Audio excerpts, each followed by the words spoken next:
All right, Mom, I'm shooting a podcast right now, and our guest from California can hear your voice. So I'm gonna let you go. Happy anniversary. Happy anniversary, Mom. Happy anniversary, Mom. All right, I love you. Bye. That was good. All right, awesome, man. Dude, I am so excited for this. This is gonna be great. We just started recording, and welcome and thank you for listening and watching to your favorite podcast. This is the Maximum Filipino Show. Today we're doing a Learn Filipino Pod. As you can see, we have our guest on our screen. Or maybe you won't be able to see him yet. I don't know. Depends on my editing. Depending on my editing skills. But right now we have a privilege and honor. That this amazing guest is joining us. I messaged him on TikTok. As you may know, most of our guests come from TikTok and Instagram. I saw one of his videos and it was amazing. It was funny.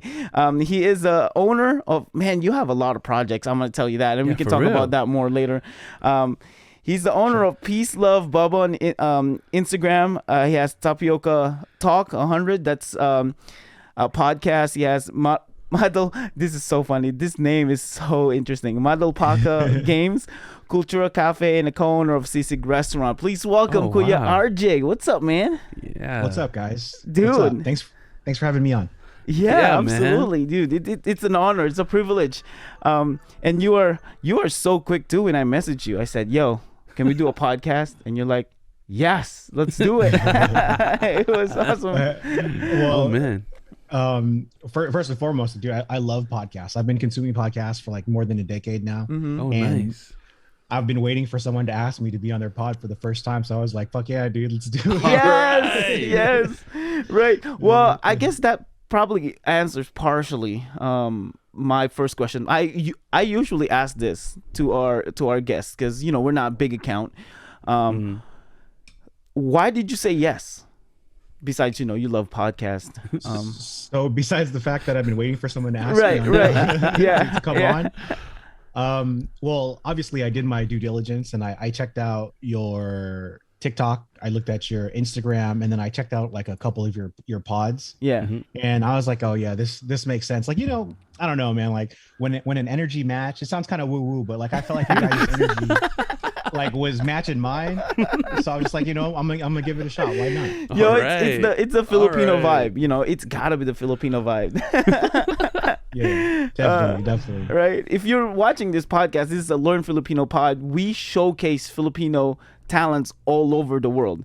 If this is your first time watching this podcast, man, we invite Filipinos or not even non-Filipinos who travel in the Philippines and got to experience Filipinos and ask them a lot of questions because we want you to learn about us. You know, we're more than our just stereotypes, and we do a lot of amazing things.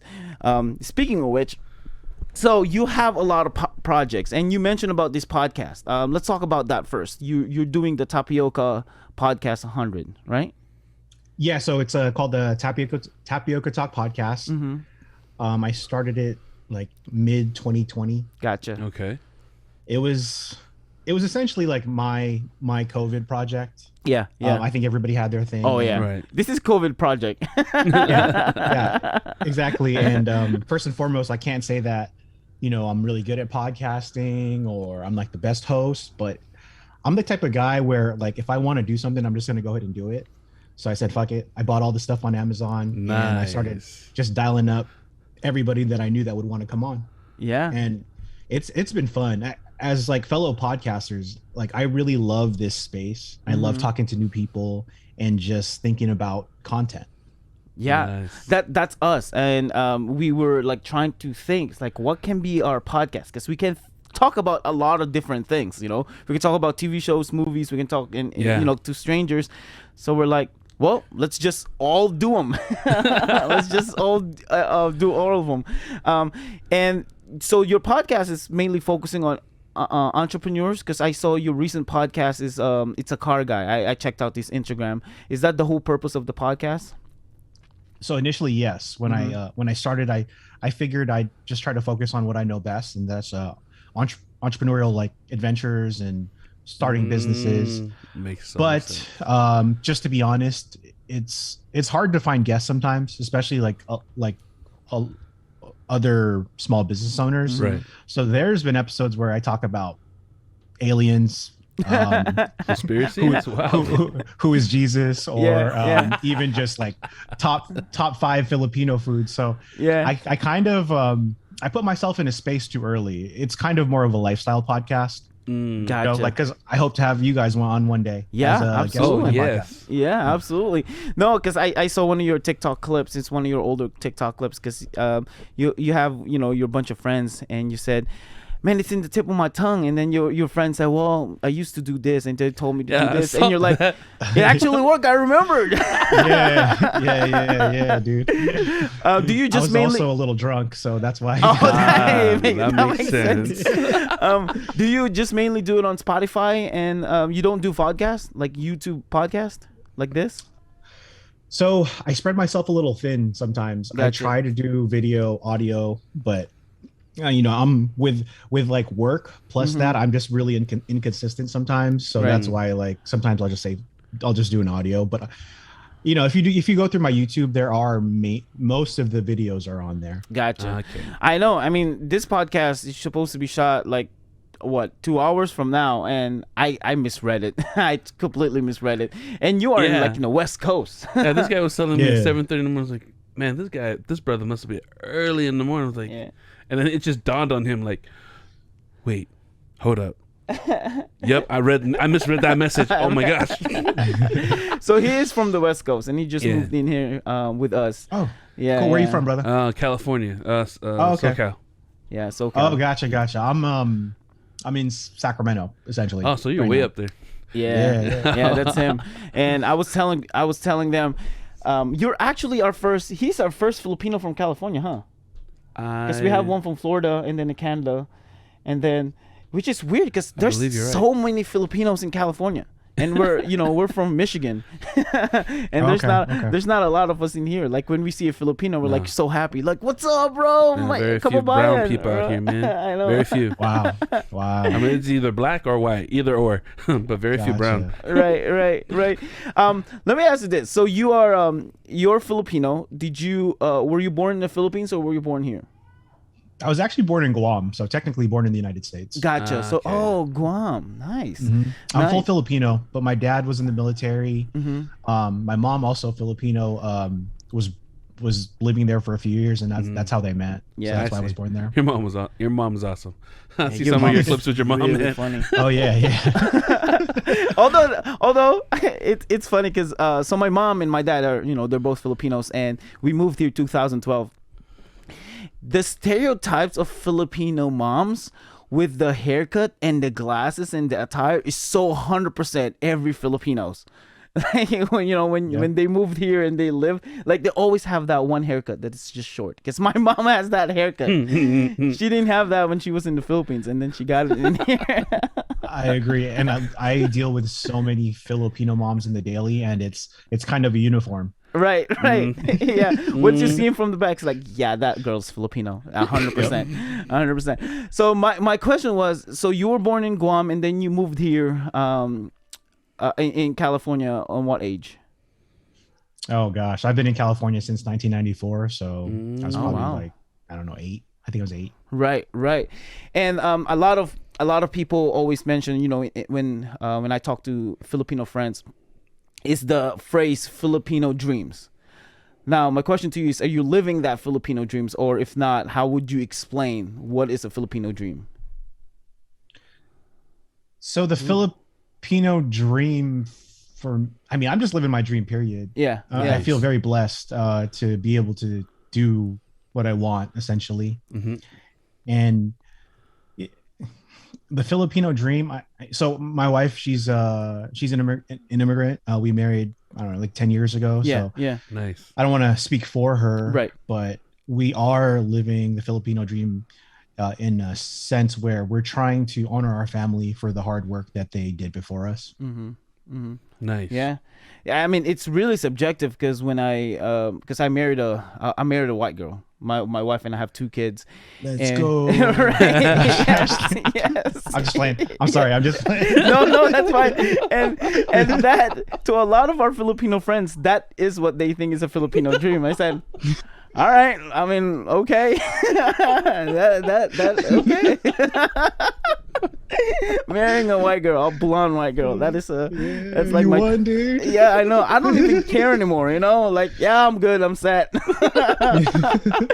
I don't need that citizenship. I'm all right. Smart man. Yeah. So living there in California and doing your thing, man, you're doing so many things, bro.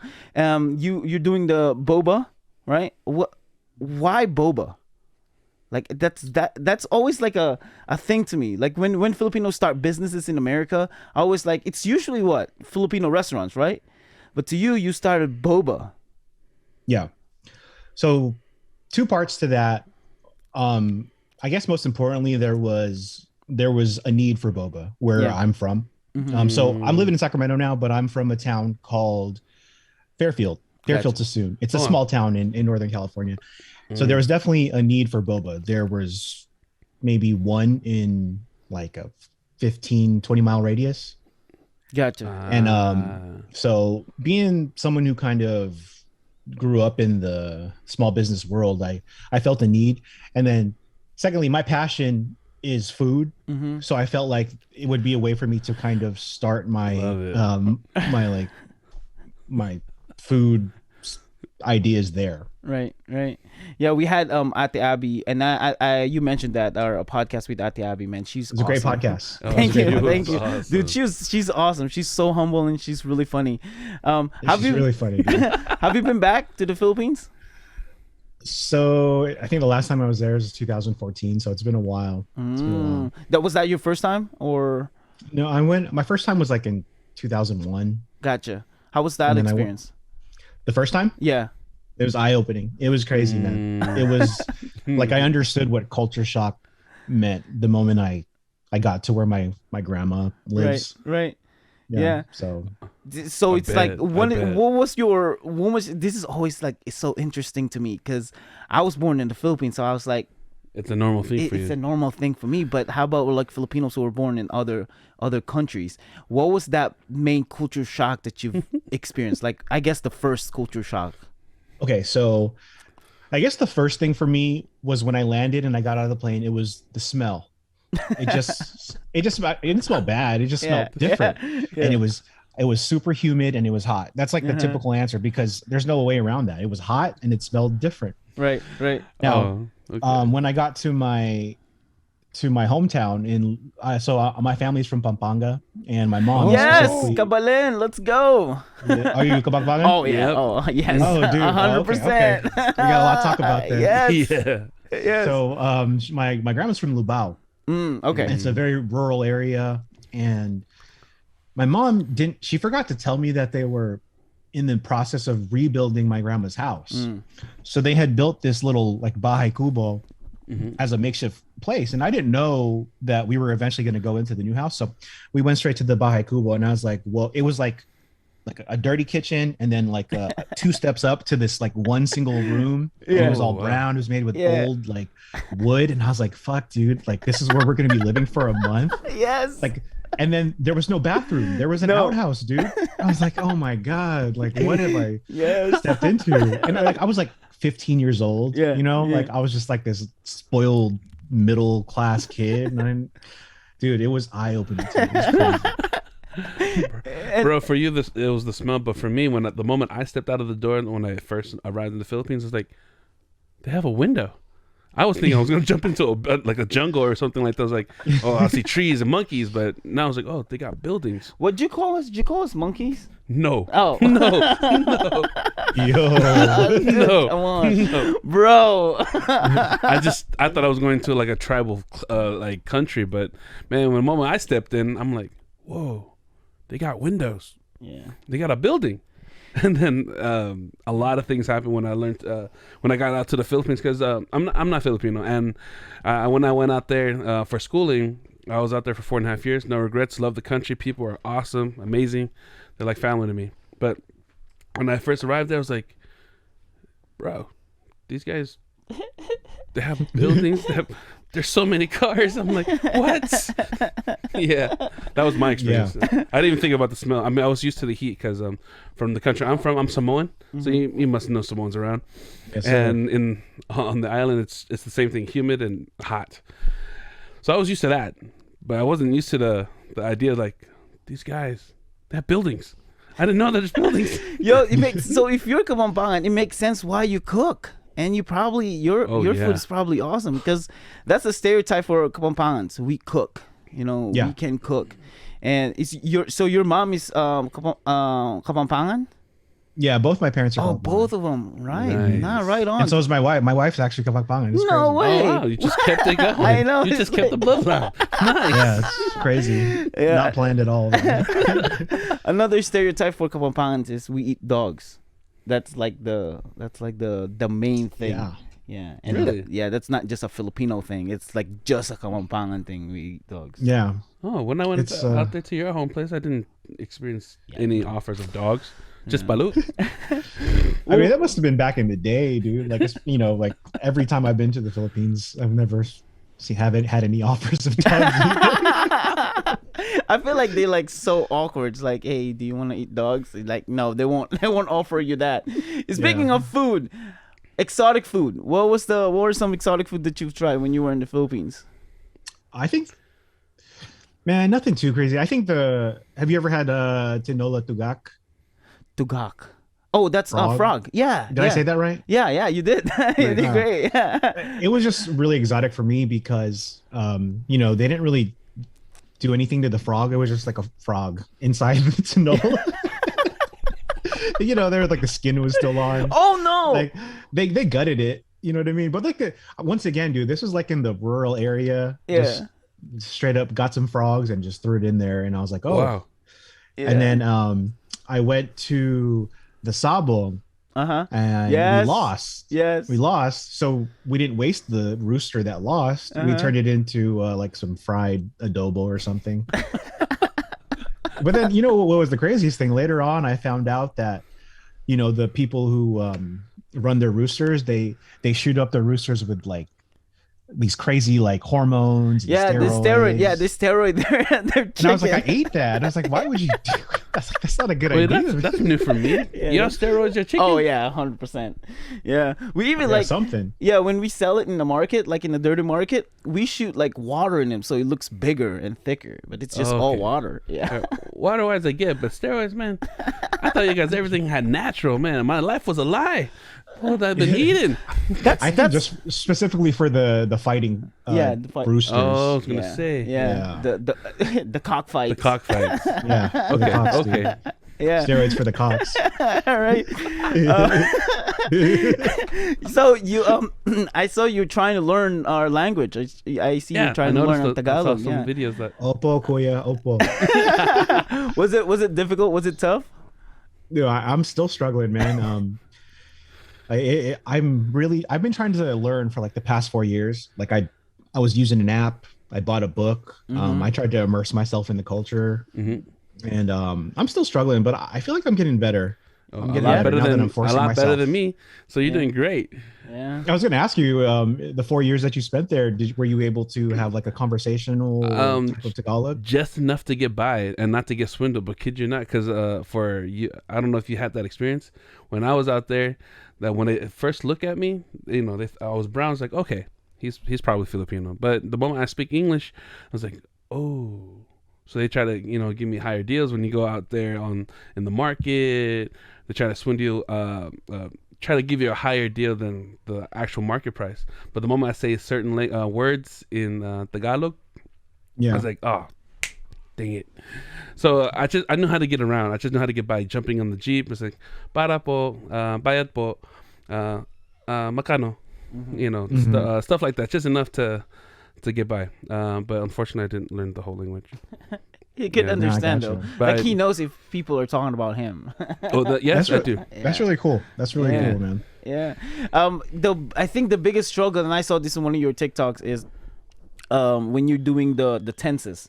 Like when you ask your mom, would you say? No, because What are you doing? yeah, what are you doing? And her response, ginagawa mo. It's like the tenses are so difficult, you know, like gumawa, ginagawa, ginawa, and things like that. It's and I thought English tenses are difficult, but no, when you go to the Tagalog, it's a lot more difficult. And I know you're surrounded with a lot of Filipinos in your mom's. Is it your mom's restaurant? I know you're a co-owner. So, like 15 years ago, my mom and dad, my mom and dad, they opened up a Filipino restaurant, a grocery store, and a bakery. Think of like Seafood City, but just a different name. Gotcha. So we opened up that. Well, I can't even say we. My parents opened up that, but then they hired me and my sisters to run the place. So that was my first like entrepreneurial adventure. Got it. How was the experience as Filipinos starting a small business in California or in a foreign country?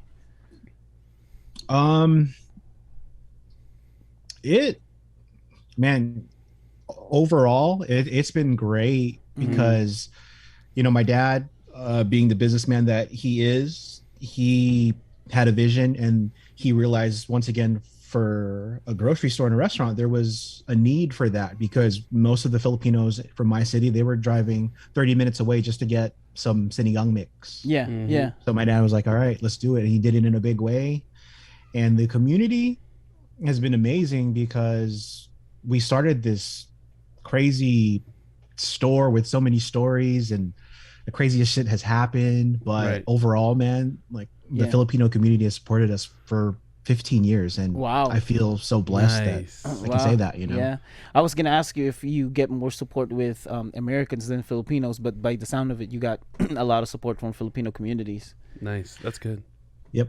Yeah. How was the American people looking at, or were you guys popping with a lot of American people, American customers? Yeah, definitely. Like I try to like zoom out with like a lot of my everything that I do and just to look at everything like holistically. And like 90% of the time, man, like the Americanos, they've been amazing. They've supported us, very open. There's like a couple assholes where they're super racist. There's always gonna be a couple of those guys. Yeah, and then they'll just be super ignorant. But over time, you learn that people are pretty cool. Yeah, yeah. What were their reactions when they see? Because you guys make dinuguan, like you guys make legit Filipino food. You guys don't just mess around because a lot of Filipino restaurants that we've seen around here, there's not a lot here in Michigan. Like you have to go to Detroit or Chicago and things like that. The main cities. Yeah, they Americanized the Filipino food to to cater to Americans. Because I mean, if you tell them that it's pig's blood, it turned them off. But how were they? Like, were they shocked? Were they like amazed by the food? Yeah. Till this day, we'll have people who have never had Filipino food come into our restaurant, and they have it for the first time, and you literally see them every day for like 2 weeks straight because it's so new to them, and they get it. And there are a few people. Well, they'll get the dinuguan not knowing what it is. Yeah. And they'll eat it, and then they find out like 5 days later. It's like, what is this? And like, oh, it's pork blood. And then like you could just see the color leave their face. Because they're like, you should have told me this. And I was like, you didn't ask. But was it good though? Yeah, it was. Well, then stop asking questions. Exactly. Oh man, that shocks me. I didn't know you guys made dinuguan out there. It's like, oh, that's dope. Yeah, because I saw one of your TikTok videos. You said 3 food that you used to hate, and one of them is dinuguan, and you didn't like them. They call them what do you call it? Chocolate soup. Yeah, they call chocolate meat. Chocolate meat. Yeah, we still get that. I want my wife to try it. I want her to try it, and I think does she know what it is? Yeah, she does. So at my, oh sorry, go ahead. No, I was gonna say if you try to get her to eat it without knowing, she's gonna kill you when she finds out. Oh, it's all right. It's probably worth it. I got a recipe for you, man. Okay. So at my boba shop, at Peace Love and Boba, we do the more like Americanized Filipino fusion food. Right.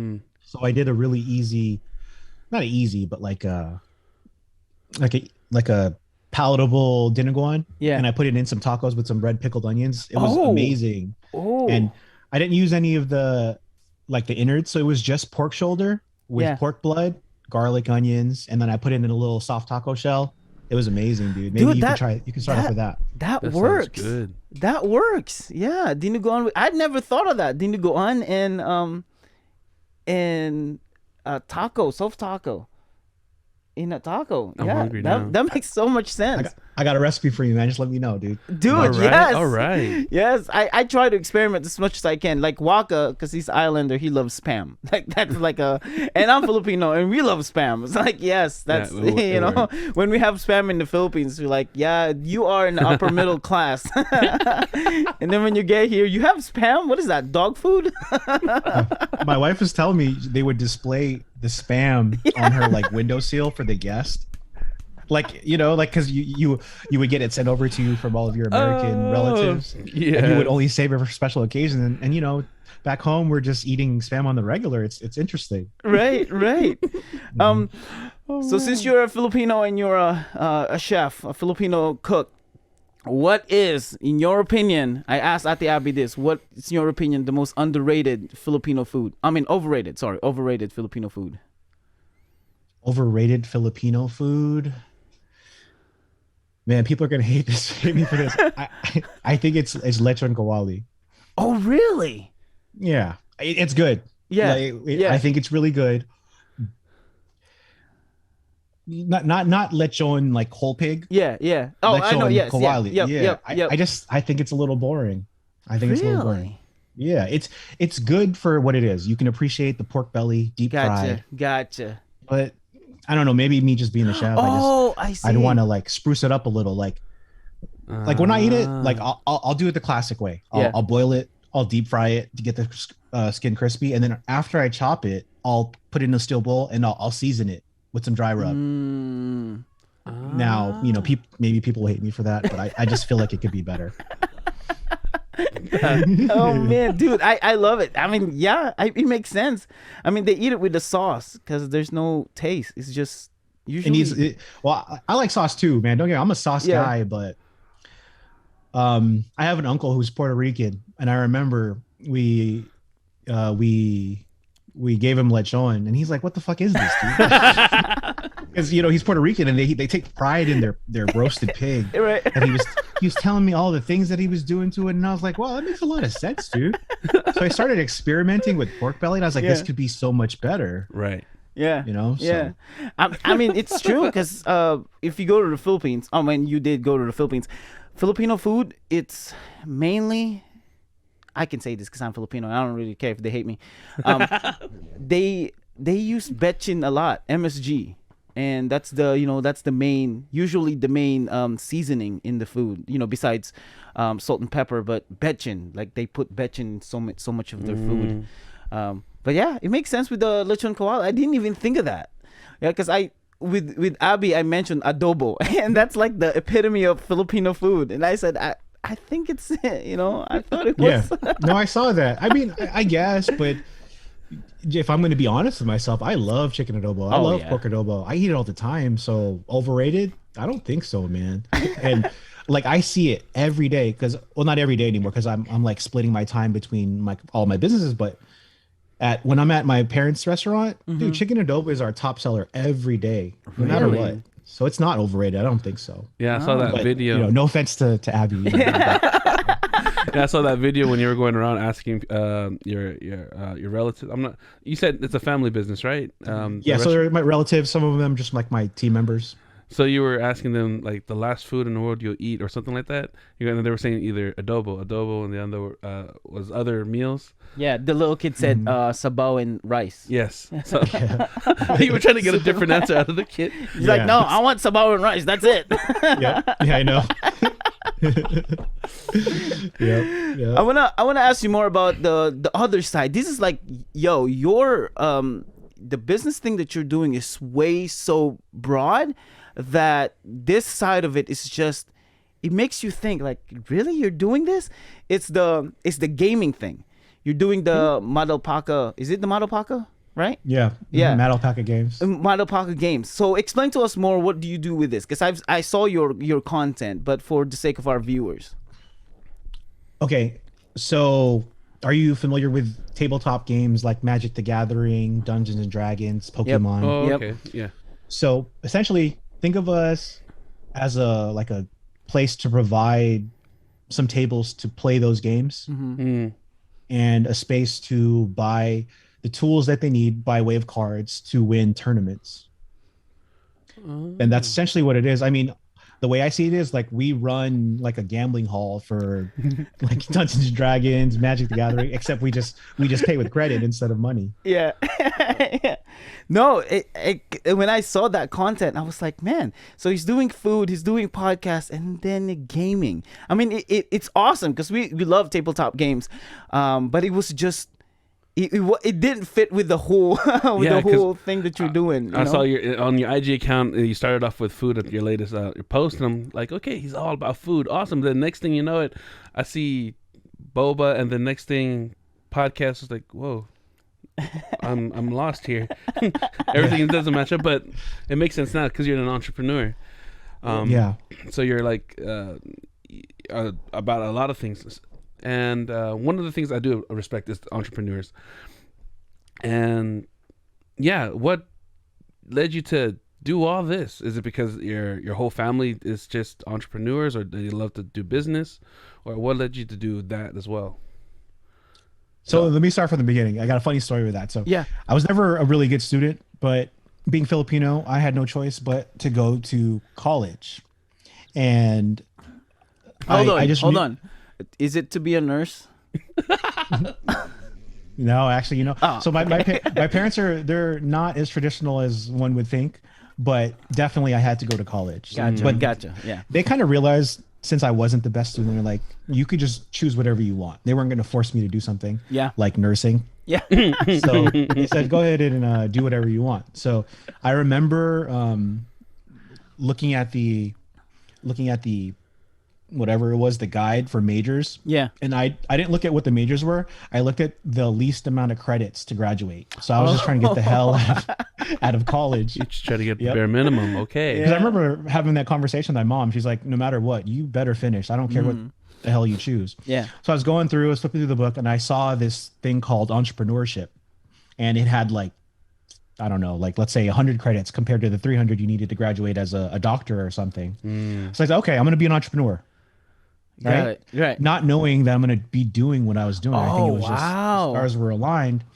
And I remember struggling through business school, dude. I thought it was okay. It was kind of easy. Like I hated like the group projects that we had to do. But it really forced me to do something that I didn't like. And that's really like a cornerstone of being an entrepreneur. You have to do shit you don't like. Yep. So I thought that's like I always like to tell that story because I kind of just fell into it. So right when I graduated, my dad decided to get out of the real estate market and move into food retail. He opened up the store, and I worked for him for 10 years. And I realized like, wow, I really love this shit. Yeah. But also I had this passion to kind of do something on my own. Okay. Because I had done what I needed to do with my parents' grocery store. And I remember I was already married towards the end of my 10 years at my parents' store, which was like the real college, to be honest. Right. Everything I needed to learn about being a small business owner was through my dad's store. And I realized after that 10-year mark, I was like, wow, I really like being an entrepreneur. I love cooking, but what I found out more is I love the idea that you're able to take an idea and then turn it into something tangible. Yeah. And something physical that makes you money. Right. And I was like, wow, this is really cool. Dude, I mean, That's awesome. You are a great risk taker. I don't know if I can do that. I always thought about like starting a business of something. I don't know, like sell my farts. I have no idea, but it's dude, like that shit's crazy. You could do that. Yes, it's called OnlyFans. And, the entrepreneur me respects that. Yeah. That you can sell your farts. Yeah, but it's like it's always just that risk, the risk of, because it's usually like asking for a loan to start a business, and then now you have a pressure of paying that loan and all that. It's like, and especially here in America, compared to the Philippines, and in California, I make fun of him all the time. You can get sued for every simple things, in like your food is too hot, they'll sue you for that, and they could win, and I couldn't take that risk. I'm like, yeah, I'll just stay a 9-to-5 job, but I know there's progress in business. Go ahead. Oh, sorry. I just want to kind of put this out there. You definitely will get sued at one point if you stay in the entrepreneurial space, or you could get sued. Wow. But it's not as crazy as you think. You know, especially in California, you're forced to, this is super boring, but you're forced to pay an insurance premium for things exactly like that, because you are eventually going to get sued, because there's people out there to get you. That's happened to us like more than 5 times now, where someone has purposely fell. Oh, you know what I mean? Yeah. So, you know, like bottom line, you could get shut down, you could lose all your money, but really you pay good money to your insurance company to make sure they protect you, and you settle. And it's really not that bad once you do get sued. Right. Just to kind of know that. I just want to put that out there. If you're trying to start your own business and sell farts, you'll be okay. But I mean, not just to cut the jokes, but yeah, I always, starting up a business or an entrepreneurship, it's something that intrigues me. Morning, baby. It's one of my kids. How do you get over that hump? Because it's the startup. Well, we assume that it's the startup of starting it. Like, you get the idea, then how do you kick it off? How do you launch your idea to success? Like, how do you make business out of it? So my dad taught me since the beginning of time, you know, since we were kids, you need to write your goals down. And that's something he made us do like yearly. I remember he would sit me and my sisters down. He'd be like, you need to tell me what you're doing this year, write it down. And quarterly he would ask me like, how's your list coming along? And when I was a kid, I didn't really take that shit seriously. I was like, I want a PlayStation 2 or something like that. But the practice of goal setting is probably like the number one thing. And then number two, man, my dad showed, or my parents, they showed me through just practice that you just gotta have faith in like yourself. You know, my dad had a really tough, he was in the military. He had a really tough time in the military. Like, there was like racism, there was ageism, there was all this stuff that he had to do. Military here in America? Yeah, he was in the US Navy. Wow. And you know, there's like, in a lot of ways, it really fucked him up. He still deals with PTSD till this day. Ooh, wow. And you know, he was pushed to a point where he's like, fuck this, I'm never gonna have anybody tell me what to do ever again. So he retired early, and he just said, fuck it. And like, oh, I'm sorry for cussing. Oh, no, they can't hear you. No, they can't hear you. You're fine. Okay. You're good. So my dad just showed me that sometimes like working for somebody isn't the best thing. Like, there's definitely like a way to make a good living and having great bosses, but just the stories he told me made me realize that there is a way outside of the typical 9-to-5 job. So maybe I'm lucky in a sense, because my parents, they showed me that at such a young age. But to anybody who's trying to, I'm sorry, to answer your question, like I talk a lot about this on my podcast. If you have an idea and your passion is there, the money is going to follow. And that's such a cliche saying, but I have found that to be true. So the key thing is having passion to it. Yeah, I think so, because if you're just chasing the money, and I've made this mistake a lot, if you're just chasing the money for a venture, it's not usually going to work out, because you're doing something every day and you're finding ways to make it work. If you're not passionate about it, you're not going to want to do it. Wow, that's really good. That's like a business convention kind of type, you know. that was awesome, bro. I'll have a little segment here for your games, because I think this is really interesting. Tabletop games, because you do the model Packa. What's the legit name? What's the real name of the business? It's Mad Alpaca Games. Mad Alpaca Games. Okay, is that do you understand where it's coming from? Oh yeah. It was actually, that's really clever. Mad Alpaca Games. Yeah. Do you get it? No. It's cussing. Mofo game, but it's Mad Alpaca. Yeah, so it's alpaca, because they're the logos to alpaca. All right, tabletop game. Nice. You're playing a board game like a D&D, but the main enemy is a Filipino mom. What is the weapon? Oh man, Oh. what is the weapon? That's a tough. I don't think there's a weapon to be the Filipino mob with. I know. Yeah. Facebook spell. Facebook spell. Bro, Filipino moms love Facebook, dude. You just distract them with a Facebook spell. They'll just be stuck on Facebook for 30 minutes and then you run away.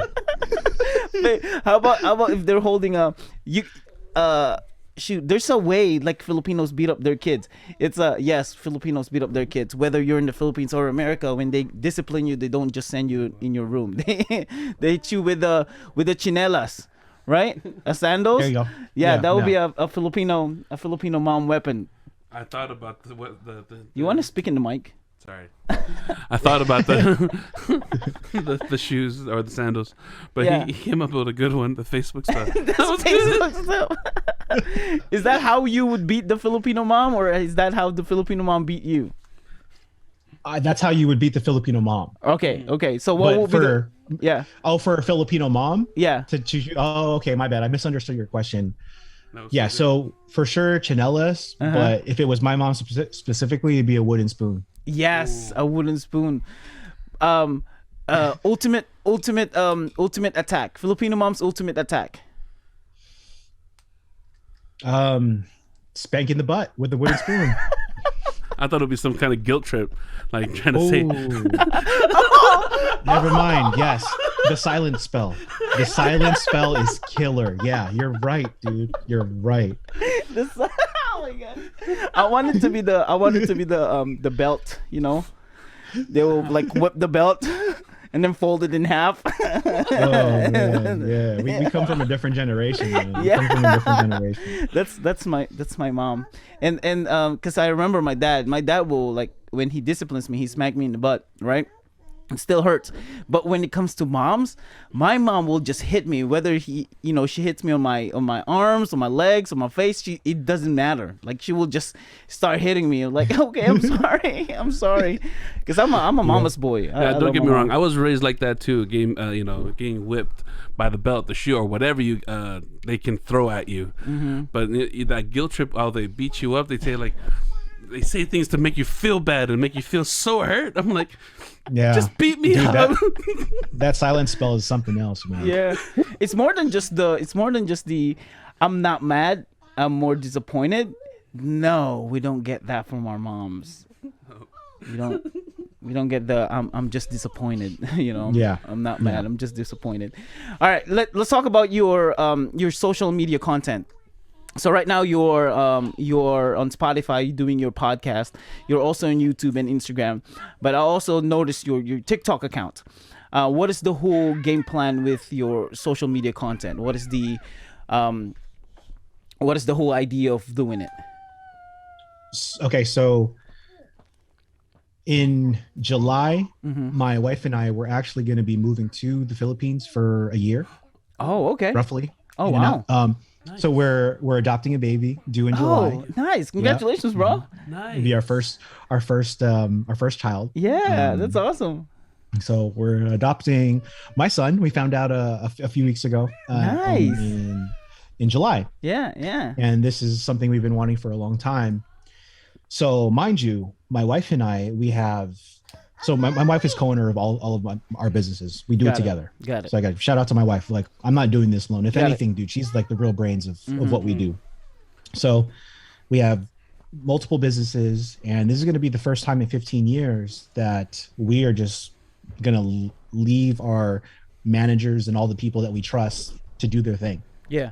Oh man. And then I realized that I'm going to have so much time. Well, I don't know about time because I'm going to have a newborn. Right. But once again, going back to the idea of like starting something small and turning it into like something that bears fruit, I thought I'll have time to focus on my social media and stuff, and hopefully can turn into something by the time I get to the Philippines. So I started my TikTok in hopes that I could feed the algorithm monster and turn it into something, and that's why I started it. And also, dude, it's been fun. Like, I enjoy like doing the editing. Yeah. Nice. Yeah. You know, and making content. It's fun. Dude, what one kind of content that I wish you continue doing is the interview content, because you do a lot of those and they're really interesting. Like there's one content that you did, you interviewed it was so short, when you talked to your inaanak. And I was like, I wanted more from that content. Oh, and, you that know, one. talking to Filipinos, like, I just wish there's more Filipino around here, because I want to just come up to them and ask them and test them some Filipino words, you know, like, what is the meaning of, you know, what is the English for this? Because you do that with your mom, too. And that's a very interesting and very, very good content. Yeah. So going to the Philippines for a whole year, huh? In July. Yeah, Dude. Yeah. Nice. I'm excited. So that's one of the reasons why, like, I'm, you know, just putting it out on my Instagram, like Tagalog word of the day, because it's forcing me to kind of learn Tagalog. That's the main reason I'm trying to learn Tagalog, because like you, Waka, like I don't want to get swindled. And I want to be able to have a conversation. And I feel like it'll benefit me with my son being able to speak Tagalog. And I was thinking me and my son are going to learn Tagalog together. You know? So that's one of the reasons why I'm trying to learn Tagalog so bad. That's awesome. That's awesome. I noticed I that, respect I noticed you don't have your wife's information, you know, in a lot of your videos. So I'm not gonna ask a lot about her. But was she born in the Philippines, or was she born? Yeah, here? no, we can talk about her. She just doesn't like to be. She likes to be behind the camera. Gotcha. So you know, once again, shout out to my. She has a big role into our content and everything. But she's more of like a producer director kind of deal. Gotcha. You know what I mean? So my wife. Sorry to interrupt. My bad. Go ahead. Yeah, no. Yeah, go ahead. She's once again, she's Kabangpangan, born and raised. She came over when she was 19, I believe. So that was like 2007. Oh, okay. Wow. Yeah. So she spent most of her life in the Philippines. Went to college out there. So she can't speak. So she can speak fluent Tagalog then. Yeah, she speaks Kabangpangan, Tagalog, English, all that. Nice. Oh wow. I noticed this when I get like really mad at my wife. I found myself speaking in Tagalog, and then she's like, "What are you saying?" And that was totally unintentional. Have you ever experienced that with your wife? Like she would start yelling at you in Tagalog. Like, I have no idea what you're saying. Yeah. But I took that spell away once I started learning Tagalog. Nice. Nice. She knows that I have a pretty good understanding now of like how a conversation goes. Yeah, I know what you're saying to me, because you asked your mom about one of our cuss words. Yeah. I saw that. Your mom almost choked on the food. Yeah. Yeah, dude. Me and my mom, we have a very unique relationship. She's like one of my best friends. I bet. She treats That's me. awesome. She still treats me like my mom. Right. But, you know, I can fuck around with her. You know what I mean? Nice, dude. So 1 whole year in the Philippines. Any expectations? Anything that you are like looking forward to, or anything? That's a whole year, bro. I know. I'm trying to prepare myself mentally, physically, spiritually, and all that. But I'm nervous. I'm nervous about. I've been in California my whole life. I'm excited about the growth that it's going to provide me. I'm excited to be a dad, but just being in a different country, I know there's going to be a big change in the country because of the elections next May. Yep. Oh wow. I'm not going to be able to rely on my core base here with my family, my friends. Yeah. But expectations, I think it's going to be amazing. I really think it's going to be amazing. You're gonna be staying in Pampanga area? Is that where you guys are gonna be staying? I'll be staying in Pampanga. Yep. Yeah, dude. Pampanga right now is thriving. They're growing. They have they're starting. In my opinion, they're starting to be like a second Manila. So they have I mean, to be honest, second Manila is gonna be Cebu, or if not, that will be a better Manila. But right now, closer to Manila, they're thriving. They have so many businesses. They have duty free, so that's for real? they have duty free in Angeles. Nice. So it's gonna be awesome, dude. I am so excited for you. 1 whole year that changes perspectives, you know. It changed mine for 4 years and principles for a whole year. Man, get ready for that. That's what I'm saying. It was meant to be that like we're connecting right here, because now I got like y'all to rely on. I'm like, yo, Walker, like, what happened? What's going on here, man? You've been there for 4 years. Like, I'll ask you some questions about like, why are they looking at me like this? I heard that they can smell me from like miles away or something like that. You know what I mean? So yes. And another thing, when I don't know if it's a good. I don't think it's a good thing. with Filipinos seeing foreigners. So in here in America, when you're looking at someone or staring at someone and then they stare back at you, you look away, right? Like, oh crap, he's looking at me. You know, in the Philippines, they won't look away. They will keep staring at you. So expect that. I'll work on my staring contest skills. Yes. Got it. Yes. And how's your Filipino singing voice? Yeah. Oh man, dude, it's not good. It's not good. Well, don't count. I mean, not all of them out there are great either. Like there's nights. Okay, so during actually, is it this week or next month that they will have? It's Holy Week. It's this week. So during Holy Week, and I'm glad you're not at that moment. During Holy Week, while you're trying to sleep, I kid you not, someone in the middle of the night at the cathedral or whatever church there may be, they're singing so loud on from the scripture, from the Bible, and it doesn't make any sense. Doesn't even rhyme. And I'm like, I'm trying to sleep. They'll blow it up on the mic. Yeah, and like, out of tune. Yeah, totally out of tune, bro. It's one of the worst week that I don't like. I mean, don't get me wrong. Holy, I mean, I don't want to be struck by lightning or something. But I don't want to be smitten. I don't want to be smitten or smiting. I'm just playing. There's gonna be 5 Filipinos praying for your soul now. But bro, that week it's just. But aside from that, I don't mind those who are drunk at night singing karaoke and going their heart. At least they are close to the tune. I'm not saying on tune, but they're close to the tune. They're okay. But the cathedral, dude. What's your day look like? Because with all the stuff that you're doing, what does your day look like? Because I know you said you wake up 6 o'clock in the morning. How's that? Well, so I wake up early now to be able to do like regular life things, like work out and have my coffee, kind of catch up, do my social media stuff. So that's my preference, to wake up early so I can have a little bit of normalcy. But I'll tell you about my day and then I'll tell you about my week. So I split my time between 2 cities, which are like an hour apart. Gotcha. So because my first restaurant, Peace, Love, and Boba, is in Vacaville. And then my second restaurant is in Roseville, which is about an hour away. Whew. So I have 2 different restaurants. Yeah. And so I live in Roseville. And so I'd say So Monday through Wednesday, I'm working at my parents'. Sorry, I'm all over the board. So Monday through Wednesday, I'm working for my parents to help them out. So I'm working for a Sisig restaurant and the grocery store. I'm helping my sisters manage that.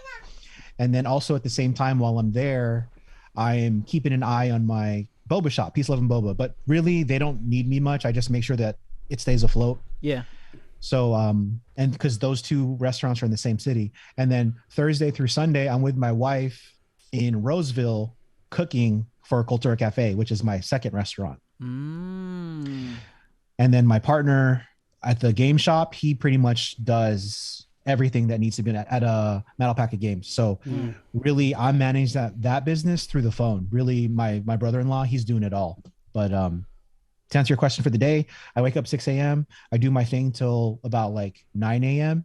and then I'll do all of our grocery pickups for everything that needs to be done for the restaurant. So I'll grab all the meat, vegetables, head to the restaurant, and I'll cook for about, I don't know, 6 hours. And then me and my wife, we work side by side together. We make boba, make adobo, make whatever that needs to be cooked. Yeah. Yeah. And then Carl and I, we head home around 8 p.m. and then we'll probably grab like a really good dinner somewhere. That's one thing Carl and I, we make sure to keep ourselves like sane, is we need to go out and have dinner somewhere, and then just to kind of just catch up and then start all over again. Yeah. Man. I mean, you seem like you're really having fun doing it. So it doesn't matter what time you start and what time, you end the day. It's going to be like I bet you your days are really fast because you're having so much fun with everything that you're doing, Yeah, I do need to say this though. Like, I really love what I do, but that doesn't mean it's not hard, man. This is fucking like hard like life. Yeah, you have to be a little bit crazy to want to be in the restaurant industry. Agreed. Yeah. I mean, it doesn't show that it seems hard to you. That I agree with him that you seem like you're having a lot of fun, because people who have similar life like that, you can see the life drain out of them. But I don't see that in you, man. Yeah. because we've all had that job, dude. Like, see, that's why me and my wife are such great business partners in business and in life, is because we both had like horrible jobs where people treated you like shit. Right. You know what I mean? And dude, I remember like when I was 17 years old, I got fired for stealing when in fact it was my coworker that stole. Yeah. And my asshole boss fired me. I'll never forget that. That changed me forever, dude. I was like, dude, I'm your best employee, because I would never do that, man. Yeah. Wow. Oh, dude. You know, shout out to Mr. Lee, the guy who fired me like Mr. Lee. Shout out to Mr. Lee. Because dude, he put me on this path of like, dude, man, like fuck this. Yes. I will never have a boss like you ever again. Yeah, So- and I will never be a boss like you. You know. Yeah. Oh, yes, dude. Yes, dude. Because that's one thing my wife and I take pride in, is treating our staff like family. Yeah, yeah. No, seriously though. So you said that it's not. It seems easy, but it's not. It's really hard. How long did it take you to build that? Let's say the boba shop. How long did that take you?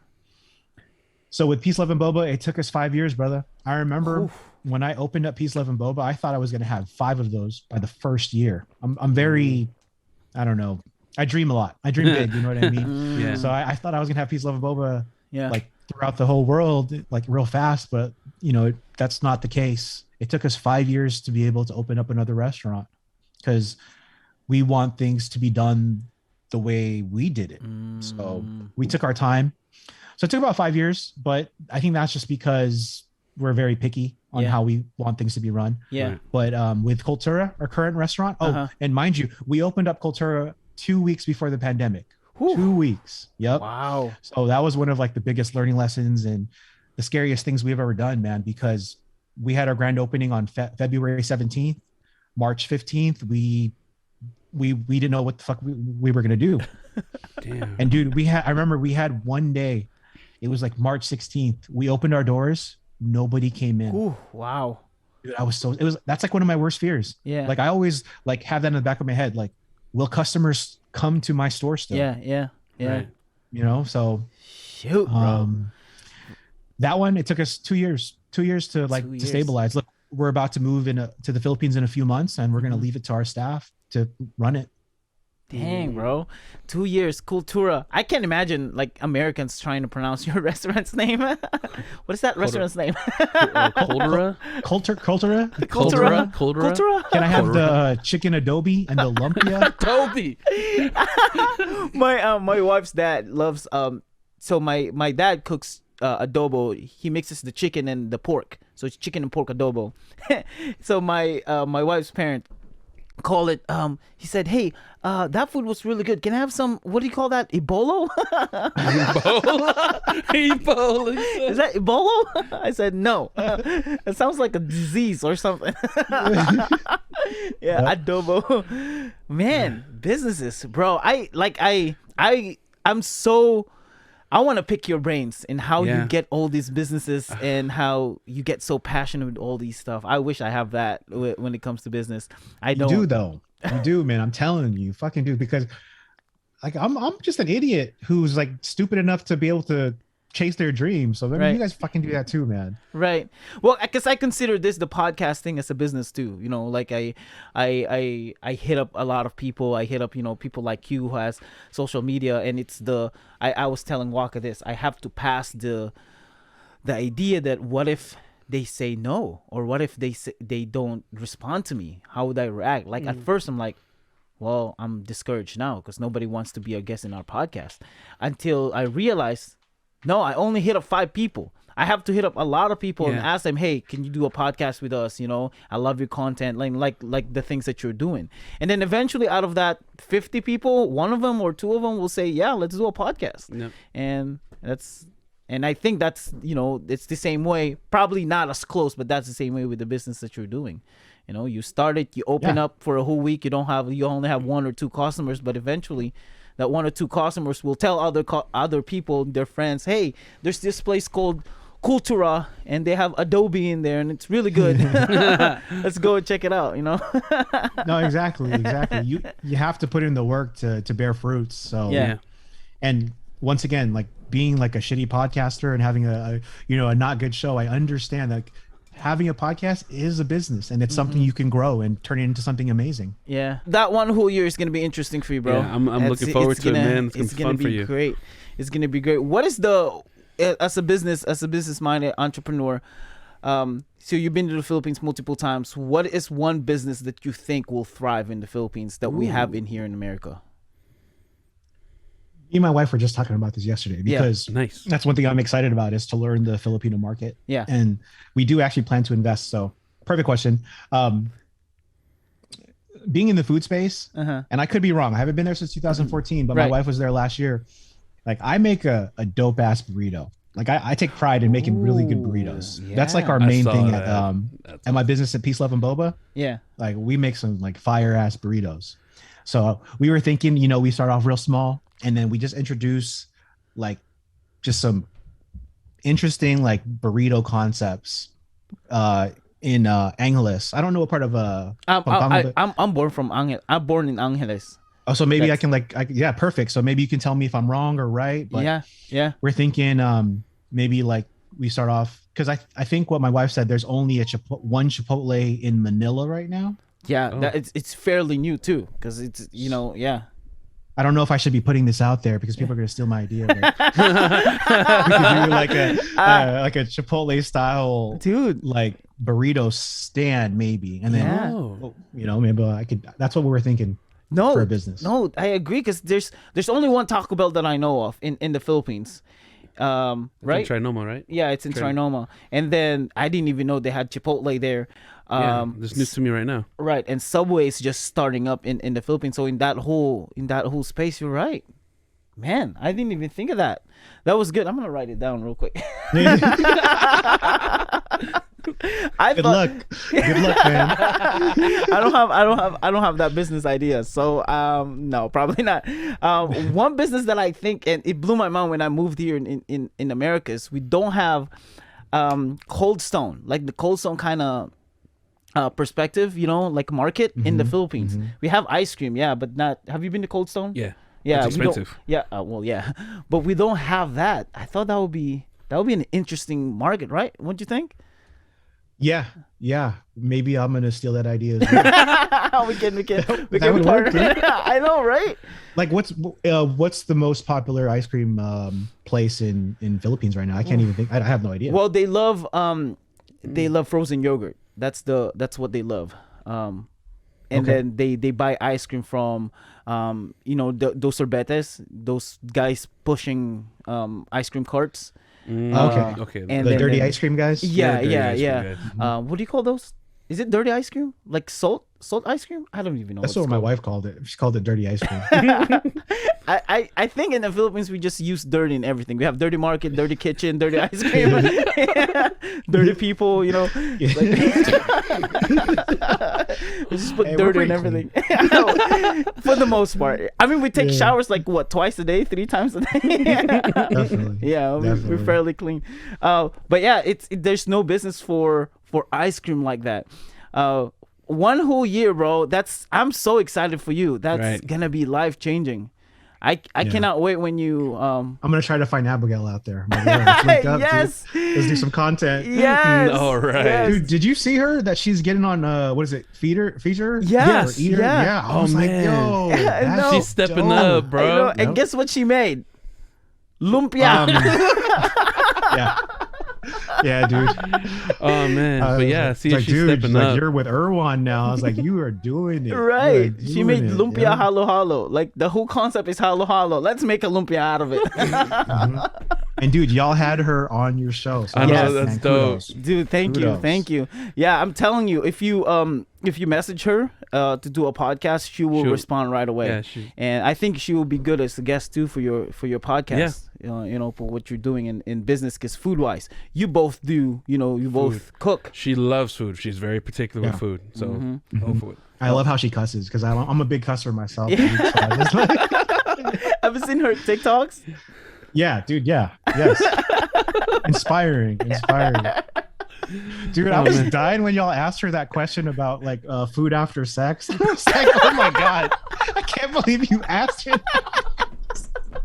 I was dying, dude. It's true Oh, though. Like, man. what is the food? What is the Filipino food that you would eat after sex? Not lechon. I'll eat a balut. You know, balut will be an after sex food. It's gotta be. It helps your system. It wakes you up. Maybe some adobong pusit. The top the model Packa games. We don't don't have a big market in the Philippines. I noticed we don't have a lot of people play board games like D&D, and things like that. Yeah. You do Magic the Gathering? Yeah, we host that's one of our most popular tournaments. Oh. How about Pokemon games? Like Pokemon cards? I know you do Yu-Gi-Oh! Yeah, so if I had to rank it, it was probably this. You ever heard of Warhammer? Oh, yes. Yep. It was like Warhammer, Magic, Mm-hmm. and then probably like a close tie with Pokemon and Yu-Gi-Oh! Got it. For the tournaments that we hold. Yeah. We're just close to the closest board game that we ever play, you know, to, I don't know, Magic the Gathering or D&D, especially D&D is we play Munchkin. That's the closest. What do you call those games? Fantasy games. Is it fantasy games? Yeah, elves, magic, dwarves. Yeah. Mm-hmm. Gotcha. Yeah, that is the closest one that we play. Man. Oh. Is that me or you? No, that's me. It's my mom. That came out of nowhere. It's like, what? I know it is my mom. Yeah. What are the things that you're not looking forward to going to the Philippines? Anything that you're not looking? That's a whole year, bro. So we're going in July, and I know what the July heat's like. Yeah. So I think that's going to be a big adjustment for me, just constantly being hot. Yeah, because it's colder in Sacramento, right? Yeah, it's nicer over here. Yeah. It's cold right now. Right. I hear that the Wi-Fi and internet is not as good. Gotcha. Yeah. I'm just concerned about, uploading content and everything. I know it'll be fine, but just I feel, I'm very spoiled here, or we're very spoiled with the 5G and everything, like moving forward. So, but really, man, I'm like excited to just to take it in and take all of it in. I'm looking forward for you, Are man. you gonna be surrounding yourself with Kapampangans? Because I feel like your boy is gonna be Kapampangan too, isn't he? Yeah, I mean, essentially, because I'm gonna be staying in Pampanga. Yeah. So Yeah. that's why everybody was asking me. They're like, "Why don't you just learn Kapampangan?" And I feel like Tagalog would be a little bit more helpful when I come back. Dang it! Stop You should calling me. answer. You should answer. I should answer. It's probably my dad. It's my dad. Probably just yell at me. That's what just normally what happens. Hold on. Let me see. This will be like a impulsive kind of moment. Impulsive kind of moment. Let me see. Hello, mama. Ano? Oh, ano? Oh. I-greet sana kita happy anniversary. Anniversary niyo ba? Kaya, alam mo anong sabi ni Kisaya? Oh. Papaalala daw niya, 31 ka na. Man, Mom, that is a very passive aggressive of letting me know that I forgot your anniversary. Sabi ko, I'm gonna stop to count this year. Sabi ko, next year, di na ako magbibilang. Ay, ano ka? Sabi niya, hindi. Si Kuya, 31 na. Ako magbibilang pa. Sasabihin ko sa kanya every year. Ika ba naman ang kapatid mo? Busit ka. Papaalala daw niya, matanda ka na. Ikaw ng kapatid mo babae. Loko talaga ito kapatid mo. Mom, you know you called me 4 times just to let me know that I forgot your anniversary, right? Ganyan naman talaga eh. And you do know I'm not your husband, right? You should probably call Dad and let him know, hey, it's our anniversary. All right, Mom, I'm shooting a podcast right now, and our guest from California can hear your voice, so I'm gonna let you go. Happy anniversary. Happy anniversary, Mom. Happy anniversary, Mom. All right, I love you. Bye. That was good. That's so That was good. aggressive. Did you understand most of it, or what she Yeah, said? I got the gist of it. Yeah, I got the gist of it. She said, like, hey, I just want to greet you a happy anniversary. It's like, that's her way of letting me know that I forgot. Like, why? Okay. Oh man. See the guilt trip. The guilt trip. Yep. You dude, she was using that spell immediately. Yeah. Right on you, dude. in California, you have Filipinos there in every different walks in life. Have you noticed any difference between Filipinos who moved here from America, from the Philippines when they were young, or when they're old enough, like your wife, or Filipinos that were born in America? Like any differences that you noticed? What are some of those? Yeah, definitely. There's a big difference between like Phil-Ams and Filipinos who immigrated here. So you referenced the podcast that I had with the car shop owner. Yes. Yep. Shout out to KB. We talked about that a lot on our podcast because he immigrated to the United States as like a teenager. Maybe the same for you. And this was like the early 2000s, late 90s, and Gotcha. There was definitely a divide that I noticed between the Filipino Americans and the Filipinos. And so in the younger part of my life, like we almost didn't, sadly, we didn't really associate with each other. It was like there was a difference. Like we didn't hang out.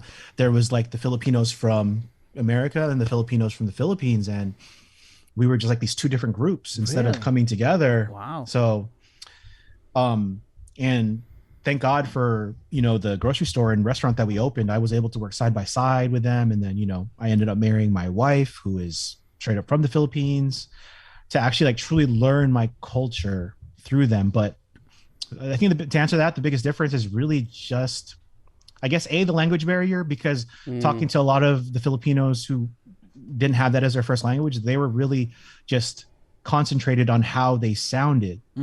So I think for anybody that's listening, like, your English is like so much more better than me trying to speak Tagalog.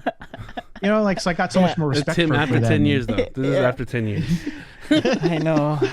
And but like the accent shouldn't stop you. You know what I mean? And I feel bad for, like, as we grow and we change as we get older. Right. But I feel bad for almost like making it known. Like I don't even use the F word anymore. Calling somebody a fob to me is like super offensive, and I used to do that all the time. You know what I mean? Like, and I remember talking to my uncles all the time. They would tell me they would like scrap with people, anybody who called them fobs, and like legit fights. Like they would go to jail because someone called them that word. And I learned early. Wait, hold up. I've never heard of that. What is that? Fresh out of the boat. Oh, okay, never mind. No one's ever called you a fob? No. Oh, so that's good. Yeah. That's progress. That's progress. I was called one of my old coworker. It's not for slur purposes. He called me just joking around and things like that. He called me a gook. He called me a gook. Oh, someone's called me a gook before too, dude. Yeah, I was like, first of all, I'm not Vietnamese, so why would you call me a gook? That's completely different. And then another person, we were walking. Where was I? I was at the mall, and the dude called me sand N-word. I'm like, oh wow, you guys is racist, all messed up. Like you're the worst racist ever. Like you still a racist, but it's like totally different race. Yeah, man. Yeah, dude, that is that's awesome. Do you have, like, you said you're gonna be going there and you want to know anything before you get to the Philippines? Any questions? Anything that you want to know? Yeah, because I know you're surrounded with a lot of Filipinos, so you'll probably ask them first. So, man, like, thank God for my wife. She's like been answering a lot of my questions, but yeah. Okay, actually, I do have questions because you're from Angeles. I'm trying to understand like the Filipino market, whether it's real estate, whether it's the food space. Yeah. If you were to move back with your family, and let's say you finally decided I'm gonna kind of take the leap and invest in something, what would you do first? Ooh, specifically in the Angeles area, because I have heard about what is it, New Clark City? I've been doing my research on that, and like I see all these casinos popping up, so I'm very curious on what to do. Dang, I feel like the safe answer and the stereotypical answer will be buying a property, Definitely. like a land and housing and things like that. But like I said, I'm not really big into the business side. I wanted to. I told my parents, let's start a Filipino restaurants around here, because there's not a lot. Like there's Mexican restaurants all over the place, but no Filipino restaurants. And I think it will grow really big around my area. But when it comes to the Philippines, man, it's gotta be it's got to be something new. Whatever it is, my thought is to go into social media, like put it on social media, because that's where they grab it. We had the boba and the boba tea in the Philippines for like years and years, but it didn't start popping till social media grabbed it, and people start watching it, people start liking it, and now there's like lines and lines of people standing in line, trying to get boba tea. So I have no idea. I think whatever it may be, I have to put it in social media. I have to grab in social media and make content out of it, dancing with the boba tea, and things like that. But yeah, bro, I cannot wait to hang out with you more. Like, you're one of the Filipinos that I really admire. Cause you and not just the business side. Cause when I was in the Philippines, and whenever we have Philams that will go to the Philippines and visit, I always find them really cool. Like with your tattoos, cause tattoos in the Philippines, it's a big no-no. But well, when I was a kid, it was a big no-no, and now it's starting to be a thing. Yeah, cause it's like, when you have a tattoos, you're a prisoner. Yeah, you just came out of jail or something like that. That's how they equate it. Yeah, I remember my parents. So my dad is a pastor, right? And they hate tattoos and all that. Not just because of the Filipino culture. And I got a tattoo. I got 2 tattoos on my daughter's footprint. And I wasn't telling them. I had the tattoo for 2 years, and I didn't tell them. One day I came home from work, and they were at home, and I tried to change my clothes, and my dummy removed my shirt in front of them, and my dad's like, "What is that?" I asked him like the day before. I said, "Mom, what if I have a tattoo? What are you gonna do?" She said, "I will not claim you as my son anymore." Whoa. And then I did that. Yeah, she still loves me though. Oh man. Entrepreneurship, gaming. Do you do other gamings? Like, do you do video games besides the board games? Once I started my restaurants, unfortunately I didn't have the time to do so anymore. Gotcha. Okay. Dude, I don't know how you find time in doing all these, bro. And dude, anybody could do this, dude. If this is what you want to do, you'll make time to do like your regular life stuff. Yeah, again, passion. I'm gonna tell you this though. This is like an unfortunate thing. It might have changed now, but Wagyu beef is not common in the Philippines. You're probably not gonna see him.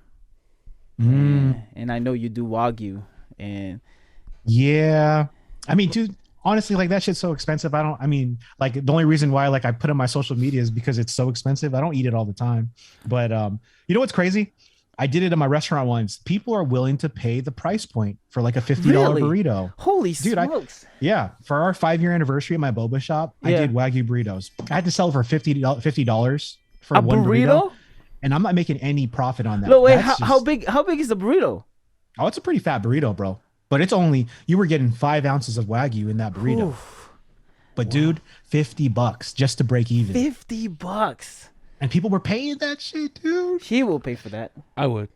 Yeah. It was good though. It was good. We've been trying to get a Wagyu beef. We just want to try it, just for the fun of it. Get on Costco. You can order in Costco. Oh, we have Costco in here. Yeah, we do have Costco. That's right. They've been going to Sam's Club. I know. They used to go to They go to Sam's Club a lot, so I'm assuming Sam's Clubs have it. And they'll put it on sale sometimes. They'll put it on sale, dude. Like, it's not bad. And you can like, I don't know if you know how to break down meat. You can just like vacuum seal it and freeze it for whenever you need it. Oh crap! Because you have to buy in bulk. You got to buy like I don't know. It's like $600 worth of beef, but dang. So you do all these different kinds of cooking when it comes to Filipino food. Besides lechon kawali, because I know you said it's really plain. What other food that Filipino people love that needs to be enhanced? Like you need more out of it. Think of any food that needs to be enhanced. Aside from the one that you mentioned earlier. Yeah, the lechon kawali. Man, honestly, because that was like more of like a gun to my head question with the lechon if I had to choose. Right. But like after being in the Filipino food space for so long, I think Filipino food, like the dishes that they are, I think they're good as they are. You know, outside like lechon, maybe like a little bit of spice on that. Yeah. But I really like how like regional Filipino dishes are. So like I love, and I think they should say like that. Like how I think you guys talking about how people do sinigang different, people do adobo different. Yep. Like I think that's enough. That's enough for me that they're giving their own spin to it. So maybe just leave it as it is. Huh? Wow. Never thought of that. That is a very safe answer. You're ready for social media, bro. You are ready for social media. I don't want people to okay. If you want, okay, fine, I'll answer. No, you don't have to. Oh, no. I mean, that's I got it. Okay. Oh yeah, and you know what? You're right. I do have one. I fucking hate raisins in embutido. Why would you put fucking raisins in embutido? Like that's disgusting. There you go. That was good. I Remove actually agree. I totally he agree. hates raisin. I love raisins, but I totally agree. There you go. Yeah. Take out raisins. This is like this dumb, dude. Oh man, I'm so grateful I pulled that out of you, because it's like he's trying to be what do you call those, like the media prep? I'm gonna give you the safest answer that I can give you. No, I really meant that. Okay. I think, and that's one of the things that's one of the things that I'm most excited about going to the Philippines, is learning how Filipinos cook Filipino food. Mm-hmm. Like the Filipino I cook here is kind of how an American would like it. Oh, gotcha. So that growth with regards to my culinary like skill set, I'm excited for that the most. Yeah. Do you guys cook Bicol Express? Oh, dude, yeah. I love it. Oof. Yeah. So just imagine I go to Bicol and I have a Bicolano cook some Bicol Express for me. Oh, yes. Dude, I'm so excited for that. Yes. Our That's Bicol good. Express in the Philippines, like in Bicol, the what do you call this? The coconut milk is not white anymore. It's like like golden yellowish. You know that's really spicy when it's like golden yellowish, and there's not a lot of soup in it, because it's almost like just a drop of liquid in the dish, and it was too spicy. It's too spicy. I couldn't do it. Interesting. Yeah. In here, my dad cook Philippine Bicol Express. He cooks it with jalapeno. You know, there's still a little spice, but it's not as spicy in Bicol. Really? Yeah. Yeah. Us too. We only use jalapenos because most people can't handle that anything else. Right. Kapampangan, Pampanga loves coconut milk. They love coconut milk. They cook coconut milk in almost everything. Yeah. And It's a great ingredient. Yep. it is a It's great amazing ingredient. Oh yeah. Oh yeah. I wish I can cook more. I just experiment a lot. That's about it. That's what it's all about, though. Experimenting. I know. That's one of my favorite parts about cooking, is being able to like be a food scientist. quote Right. unquote, you know what I mean? Right. Yeah. And since he loves to eat, so whatever I cook, he will eat it. Yeah, There you go. I love it, but I don't know if he's really getting the result that he needs from it, because I just love food. Yeah. So I ask him. Hell yeah. So I'll ask him. Hell So what yeah. do you think? What's lacking? What do I need to put more? It's like I don't care. It's good. By the time I finish my whole sentence, the food is gone. Yeah. How's You're a the good friend. You're a good friend. He is a great friend and a great eater too. How's the burger? What do you think is the burger business in the Philippines? Because have you seen those Angels burgers? No, I haven't heard of them. Dude, they're the Oh, the Angels. Tell You know, them about the Angels burgers. So the Angels Burgers, even the ones like on the canteen and Yeah. stuff like that. So the Angels Burger is like a 2 for 1, no 2 for free, or buy one get one free. It's a Yeah. buy one get one. It's a very, like, you can't even compare to even McDonald's cheeseburgers. Like, it's basically a patty with, I think, what's the mayo? It's the When you say patty, it's like a tiny patty. yeah. Like I said, you can't compare it with McDonald's because it's smaller, and it's a patty, and then there's I forgot what's called, the mayo, the fake mayo, Kraft mayo. Yeah. I don't know. There's a mayo, the dip on it, and that's it. That's the burger. It's more bread than meat. Yeah, and to get my fill, I had to buy like 20 of those. Damn. Yeah, I think that would be a good business, won't you think? In like a Filipino, like in a the burger Philippines, business? burger business. So are there like small independent burger chains, or is it all just McDonald's, Jollibee? Yeah, that's it. So if I would start a business, because you asked me in the Philippines, it will be that. I would start a burger business. Yeah, there's not that many burger places other than the big chain ones like Jollibee, McDonald's. Mm-hmm. Actually, it's just those two. I can't think of any other place that has a burger other than the one in Trinoma. Well, we have Burger King and Wendy's too. Oh, that's right. Okay, they do have Wendy's. Yeah. And Burger King. And there's the other place that I think it's just its own place in Trinoma, but I can't find it anywhere. Big Brothers? Big Brothers? Oh, yeah. Yeah, their burger is huge. Oh, bro, portion of food out there, it's just different from portion food here in America. So one time, here's my side story. So I was hungry. And if you're familiar with Polynesians or Samoans, they love to eat. So one time with my in the Philippines, I was out with my ex, and we were coming from the immigration, doing our thing over there. But I was famished, I was hungry, so we went to this little we went to McDonald's, typical, because it was just there. So we went to McDonald's, and bro, I'm ordering like I think like 10. I think 10 or 15 cheeseburgers. Like the cheapest meal I can get to get the most out of it. I get 10, 15 cheeseburgers. Like 3 large fries. Yo, and let's go. 3 large fries and just a 1 large drink. And the cashier was looking at me. Don't you want more drinks for your meals? Like, oh no, this is all for me. And then I looked at my ex and like, what do you want? What do you want?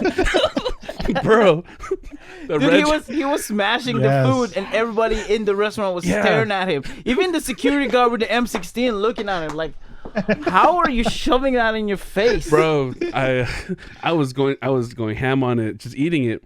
And then I look up once. By the time I got to my like 8th or 9th burger, I was like, okay, now I'm starting to settle in.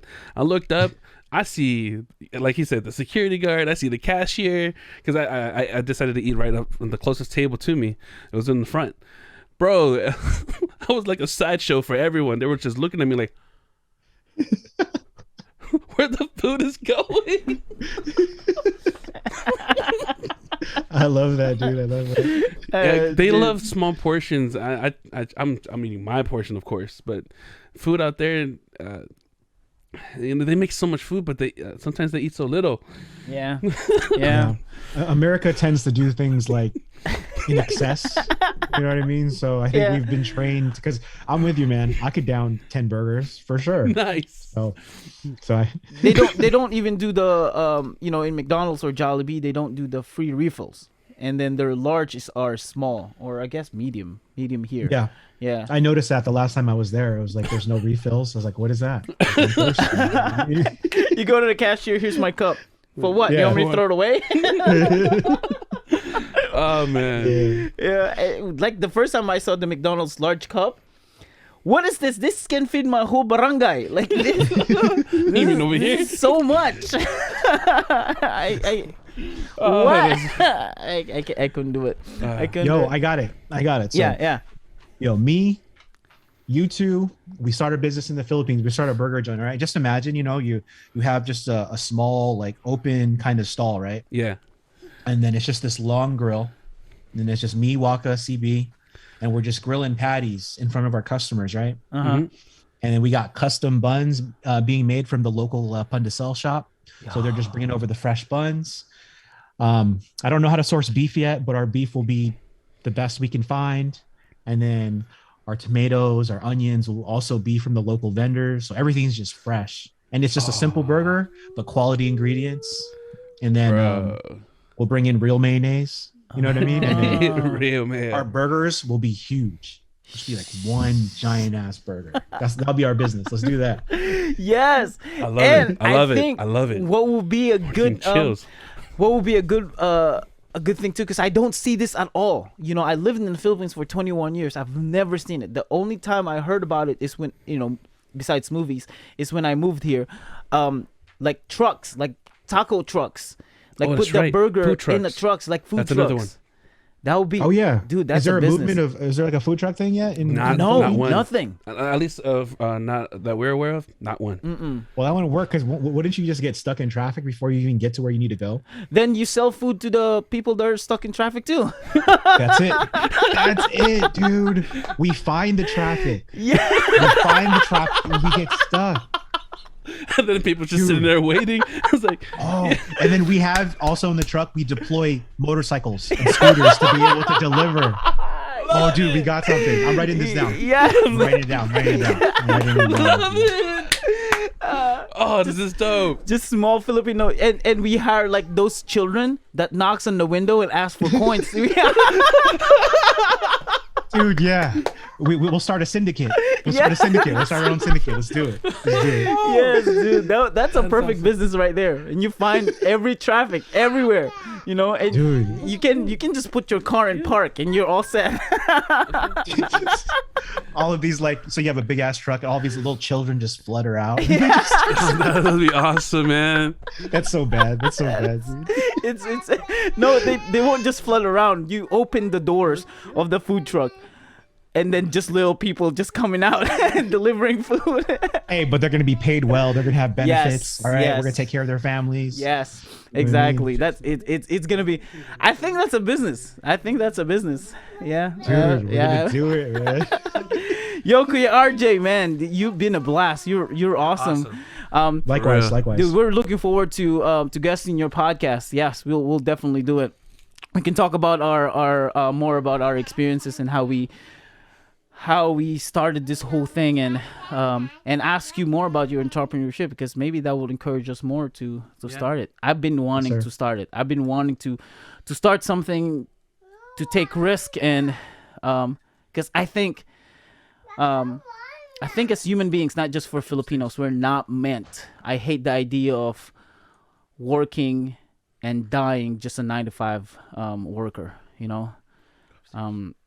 Beautiful. Yeah. I couldn't have said any better, man. Yeah, because it's the 9-to-5 job. You can't transfer it to your kids. You can't, when you die, you can't tell them, hey, here's my 9-to-5 job, you take it. Nope. Yeah. But with businesses, that especially the ones that you start in, you can give that to your kids. You know what I mean? I mean, you can put that in your will. Not the 9-to-5 job. I do have one question though, so speaking of entrepreneur and businesses that you have, and they're all run by family. So I know a few times my mom tried running businesses and running it with family, but we always have an issue with family. Have you had any issues with working with family? No, for sure. Advantage and disadvantage. Okay. Yeah, for sure. I think if you go into something with family, you need to expect that there's going to be family type of issues within your business. That's like the double-edged sword, because for me, I trust my family the most. Mm-hmm. So, but that comes with like fighting when it comes down to it, and disagreements, and the risk of a relationship. It has happened to us over the 15 years. If you know that these things are going to happen, I feel like you'll be better prepared. Yeah. But it's different when the family is Filipino families. I feel like Filipino families are one of the culture thing that I noticed with Filipinos, and you can correct me if I'm wrong. We don't necessarily complain too much, like we just work. We just do our job. It's more like a checkbox. Like I'm gonna work. I'll cook what I have to do. As long as you don't take advantage of me. As long as you don't, you pay me well. As long as you pay me well, I'll work. Yeah. Dude, I'll say it for you. We ain't bitches, man. Yeah. We work hard. We put our heads down, and we make sure we get the job done. Yeah. Straight up. Yeah. That's what I told my dad. I told my dad, because he works in a warehouse. I told him, have you ever asked your boss for a raise? He said, no. Dude, you've been working there for 5 years. You should go up and ask for a raise. And he said this. He said, no, I don't have to. If I'm worth it, they will give me the raise. Now, but that's not here though. You have to go to your boss and ask for a raise. It's like, that is the culture that he started in his head. Like, if I do a great job, my boss will notice me and he will give me a raise. But not all places are like that, especially corporate jobs. Yeah. I feel you, man. That's Filipino for us. But man, Kuya RJ, thank you so much for for doing this. We appreciate you. I hope we can invite you again in some of our episodes, and to ask you. Actually, let me do this in July. Okay, in July, when you go to the Philippines, when you touch down, I don't know how busy you're gonna be. After a month, we'll call you. We'll shoot another podcast and ask you about your experience. Anything that's your life in the Philippines.